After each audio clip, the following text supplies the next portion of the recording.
Senua's journey throughout the course of her story is focused on finding and confronting Hela. Before the start of the game, Dillion was savaged by the Northmen. Taking his head to the goddess of death, she hopes to reclaim his soul and bring him back to the world of the living. This is the latest of many epic stories that follows the same theme. These tales come from various cultures all over the world. Orpheus travels into Hades to bargain for the soul of Eurydice. Izanagi goes to Yomi in order to reclaim Izanami from its depths. Both of these begin with the same goal as Senua. Both of these figures encounter trials in their own right, and both tales end with the same conclusion. Senua's Sacrifice is a modern retelling of this archetypal myth, focused on the idea of rejecting the reality of death. By slaying Hela, Senua will be able to cheat the concept of death and reclaim Dillion's soul. At least, that is the plan. As a result of Druth's stories, Senua has the Norse myths flitting around her mind.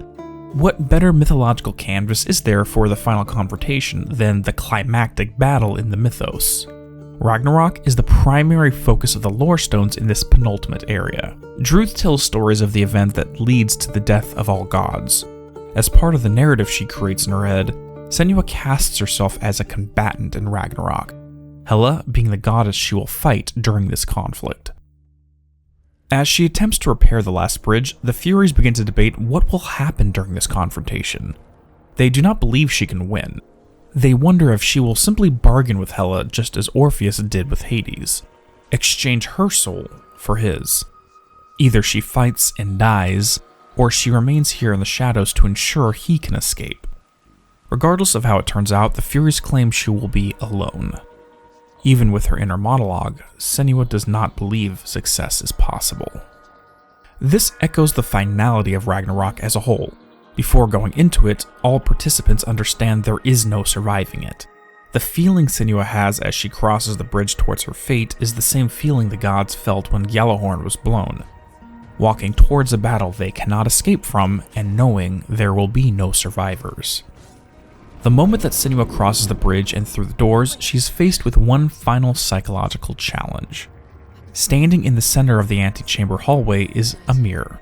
With each step, the Furies express their fears, that even though Senua has the resolve to face her fate, the voices are terrified. Since they all emanate from her, their existences are linked. We don't want to die. I don't want to die. Senua, stop. Turn back. Stop. A part of her is afraid to take another step, but she continues despite her fear. This is the definition of courage: the mental strength to venture, persevere, and withstand danger, fear, or difficulty. Mirrors in literature are widely used for their ability to reflect something other than themselves back at the viewer. Instead of simply looking at your own face, the mirror shows what lies within. After her first confrontation with Hela, Senua was left broken in more ways than one. At that time, she looked into the iron mirror and saw only the voice of her shadow. Negative self-talk and vile insults were reflected back at her. Now what she sees is the embodiment of all her weakness. The shadow voice warns that this aspect is easy prey for the darkness, that it will burrow deep and use it against her. Inside each and every one of us is a neuroses, a complex, fears, and traumas. Their influence acts as portholes in which we view and react to the world. If we do not learn to win the war inside our own heads, these inner demons eventually control us. And when we cannot control our demons, others can use them to control us. This is the overarching narrative for our protagonist: to unmask and confront her inner demons. To prevent the darkness from preying upon her weakness, Senua must finally let the weak aspects of her die. Have you ever died before? It's a serious question. When the illusion of self is shattered, you simply cease to be, though it may not seem that way to others. You know when it is true. You can feel it. A stranger in your own body. An imposter. And nothing is the same ever again. Senua has died before, and she will do so again. You can be sure of that. They were afraid. Like children scared of the dark. So was I. They made up monsters to fill the void. That doesn't make them real. They made them real. No!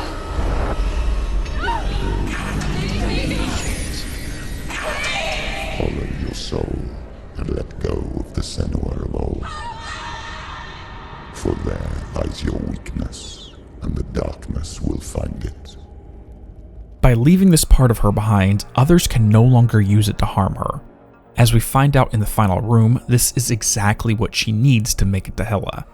It is here that the truth is revealed, a truth that has been teased ever since she stepped off the boat at the start of the game and looked into the first lore stone.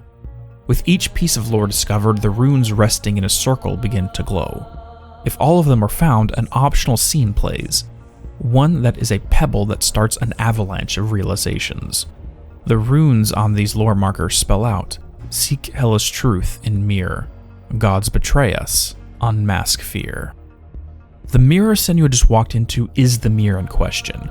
Her goal here is to uncover the true nature of what haunts her, to unmask fear. Druth stands outside of the final gate as the runes light up and spell this message for the last time. During his speech, he reveals many things. For one, he admits that when he was still called Findon, he was a weak man, a coward. Fearful for his own life, he willingly led the Northmen to wipe out village after village. The theft of their lands and death of their people are entirely his fault, because at that time, the part of him terrified of pain and death controlled him. And because his own weakness controlled him, the Northmen took advantage and used it to manipulate him as well. It was not until he ran through the flames, burning himself, that this part of him died. In that moment, Findon was no more, and Druth was born. It could be said that Senua has been mentally weak in a similar fashion. She has allowed the villagers and her father to prey upon her own fears and insecurities, to be accused of a curse so loudly and so often that it became true in her own mind, believing that any and all misfortune that befell her people was her fault. Instead of running through the flames like Druth did, she came across a mirror instead. Druth's weakness was burned away from the raging flames. Senua's decomposed after she left behind in the mirror. While she does not take a new name like her mentor did, she is a different person than she was only seconds before. A more adept warrior, both in terms of inner strength and physical prowess, as we will see shortly. The second truth that is revealed is that it was not Senua's curse or her actions that drew the Northmen to her village. Her father betrayed his own people to the Northmen. Druth witnessed this man in black bargain for safe passage in exchange for leading them to Senua's village. This one little reveal shatters any remaining part of her that believes she was responsible for the tragedy. The cobwebs of mental illusions fell from her eyes to reveal the truth. Senua's mind has just been tempered in the same way her sword was. Now it is time to cross one more threshold and confront Hela. Fear is ready to be unmasked.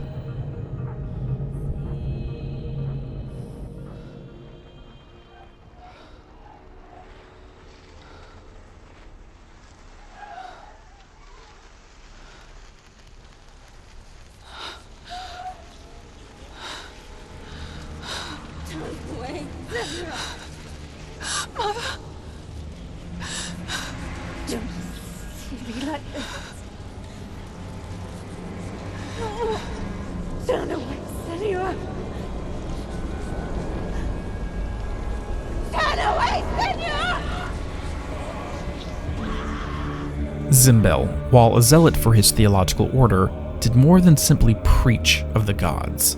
He burned his wife at the stake and made Senua watch. It is no surprise that Senua is the way she is after suffering such a visceral trauma at such a young age. While we don't see how she was before this event, lasting effects came from this experience. Throughout the game, hints have been dropped, parts of this trauma trying to bubble to the surface. One example is the scene in the Trial of Fire where Senua is running up the hill. A flash of her mother burning at the stake comes onto screen. Even now, Galena's face transitions into that of Hela. The Norse goddess of death is described as half dead and half alive, one side white and one side black. In this version, one half is burned away just like Galena, while the other is unmarred. Senua's formative concept of death was as a result of witnessing her mother's death. It will forever be linked with her conceptualization of Hela. The voice continues to try and manipulate Senua as she fights through the countless hordes. Except it no longer has the effect on her it once did. So much has changed since she first moored the logboat at the start of the game. Gameplay mixes with storytelling here to get the point across.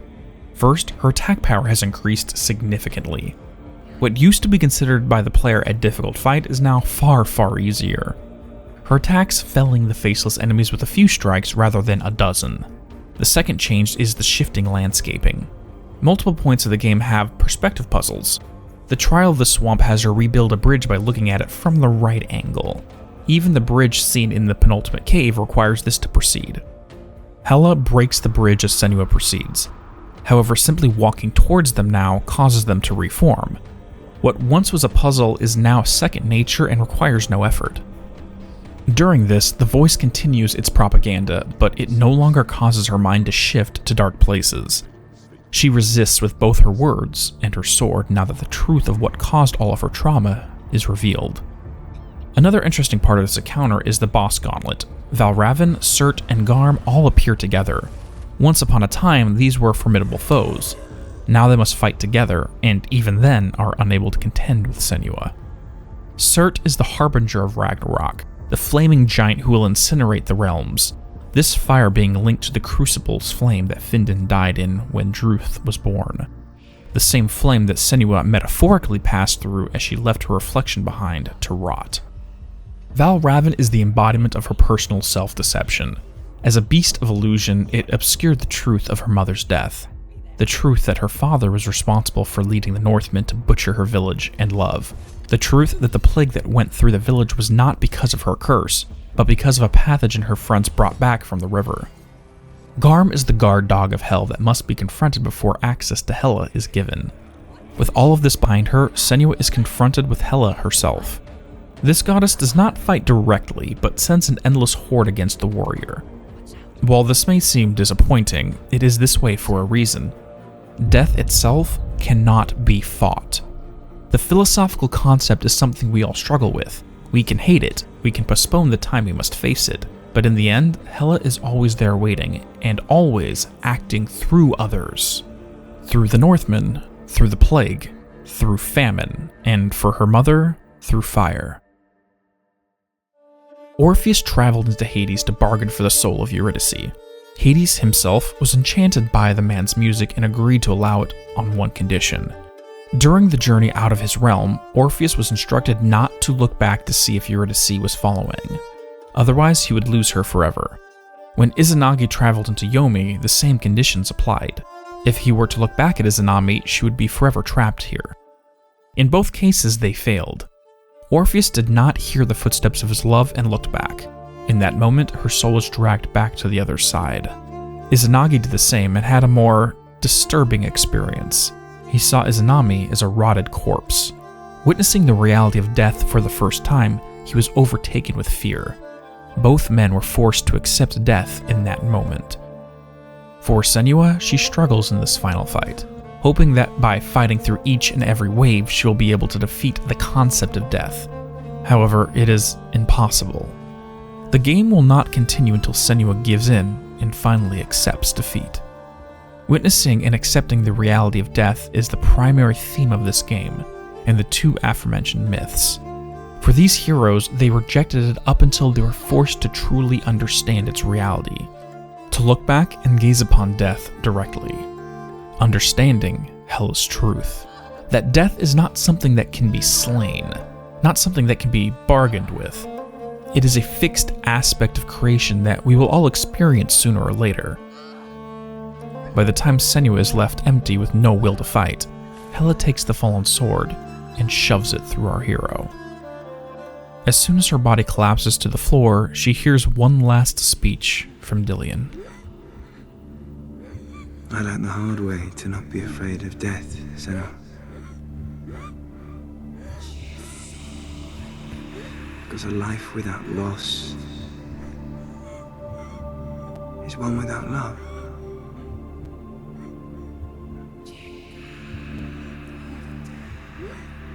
You turn your back on death,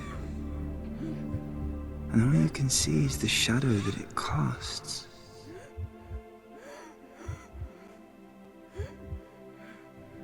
The longer you hide from it, the longer the shadow grows until all you can see is darkness.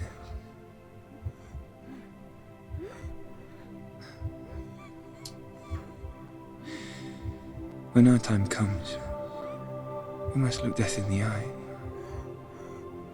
and embrace it as a friend.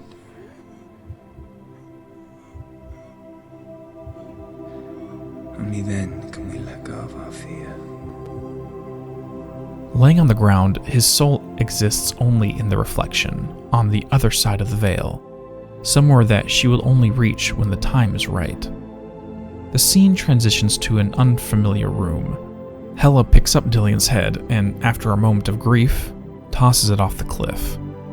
When the camera shifts up, we see Senua in her place, alive and having just accepted that he is dead, saying her final goodbyes, accepting the inevitability of death as something she can no longer reject. Finally, she comes to peace with her loss, still feeling the pain of it, but accepting Dillion's death as one more scar she will need to bear. With all this done, the voices return and Senua walks off. Another chapter in her story is ready to begin.